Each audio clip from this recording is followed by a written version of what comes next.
So hi everyone, and welcome back to the channel. I have a really fun animation for you guys today, and I'm going to be showing it off to the side.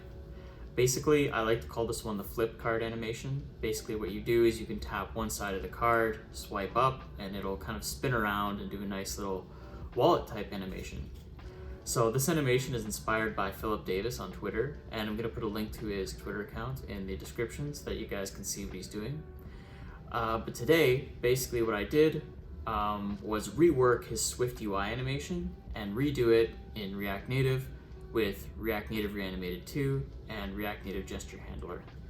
I haven't used much Reanimated on this channel, so I'm looking forward to showing it off for the first time, and I think it'll be a lot of fun.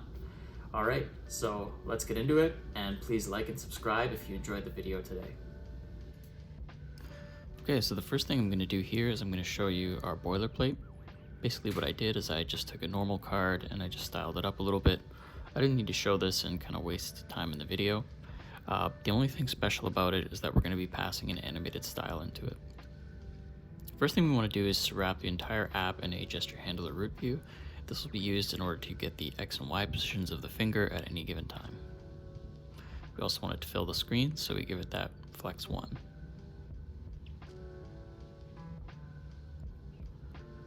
Okay, so next thing we're going to do is create the card container, and the card container is going to contain the state of the animation. On our card, we're just going to give it a color, and for style, we'll leave it blank for a minute, because I'm going to set some animated styles in a second. In our interface, we're going to pass the color in from the top level. It just makes it easier to set the different colors near the end.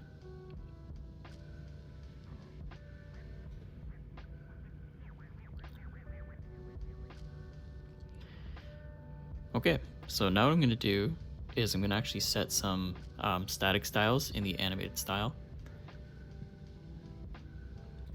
This is just basic stuff, no need to provide too much commentary on it.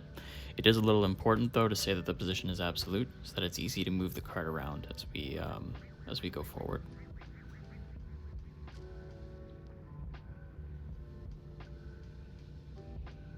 Okay, so if we save now, we should see the card if we reload, and we'll just center it using the container.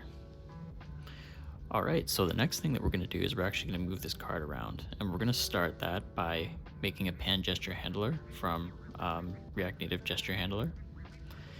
And we need to save the Y translation, which is the up and down space that the card takes up, in a variable. And it's pretty easy to do this. We just make it equal to the translation X that the gesture handler gives us. So now we're going to add this into our gesture detector. And if we save, oh, sorry, we have to add the transformation. Now if we save, as you can see, we can move the card up and down. So we're off to a good start.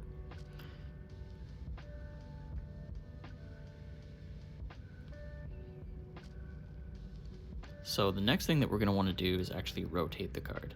And in order to do that, we're going to create another very similar state. And the reason that we're going to do this is because it's going to have a different easing when it goes down, and you'll see what I mean by that in a moment. I'm going to move the 30 into a constant just because we're using it in a few different places. And we're using the plus 30 to kind of offset from the bottom. And you'll see in a minute, it looks a little bit weird, but in a minute it'll make sense. Okay, so now let's set our rotation, and we're going to use interpolate for this because we're going to do everything in radians. So what we're going to do is we're going to rotate our value from a set of values from 30 to the height, and we're going to go from 0 to 4 radians.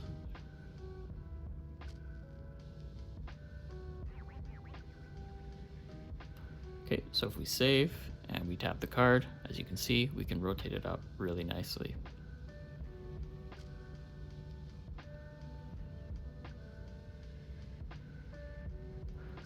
Okay, so at this point, we want to set some things to happen when the animation ends. And the first thing we want to do is we want to use a with timing in order to animate the card from the top where it should be back down to the bottom. And we'll use a, I believe, a quad easing for this just because it kind of makes it feel like it's dropping. And for rotation, we're going to do linear because we want to see it spin nice and evenly throughout the animation.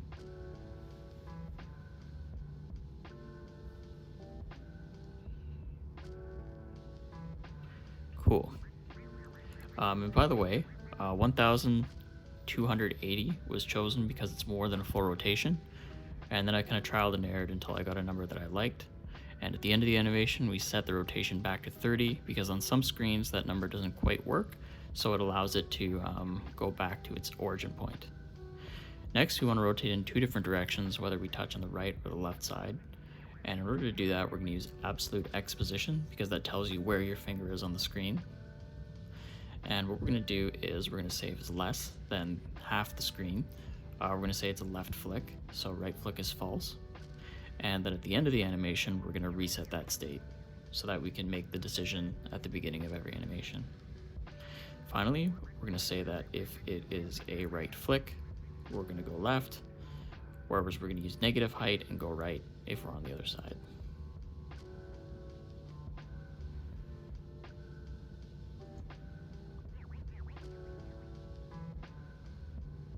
Okay, so last up, we have to actually animate both the how far back the card is, and we have to animate its priority, like its scale and its size.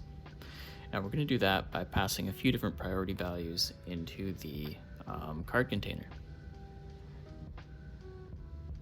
Priority will be the priority of the current card, and the other priorities will be the priorities of the other cards.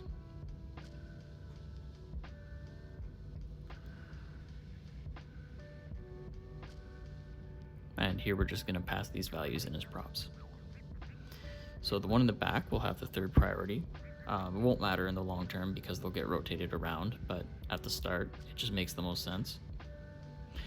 And we'll change the colors as we go and give them 2nd priority, 1st priority, etc.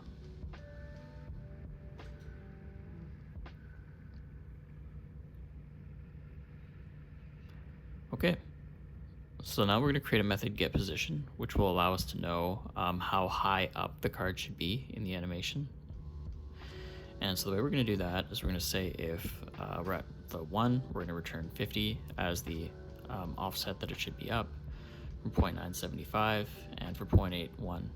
Oh, I made a little mistake there, but I'll correct it in a minute. Oh, and I should use priority instead of position.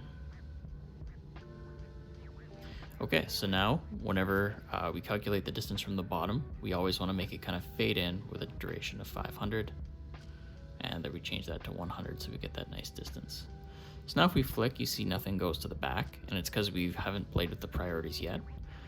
So what I'm going to do first is mess with the scale and kind of get that to start working. And basically, the scale will match the priority value. And as you can see there, still nothing goes to the back, but at least our priorities are good. And what we're going to do here is we're going to put our priorities into an array, and we're just going to rotate the array so that the item at the front becomes the last, and then the other 2 items get moved up. We're going to do this from overriding the array to back to front and putting our last item up at the front in the end.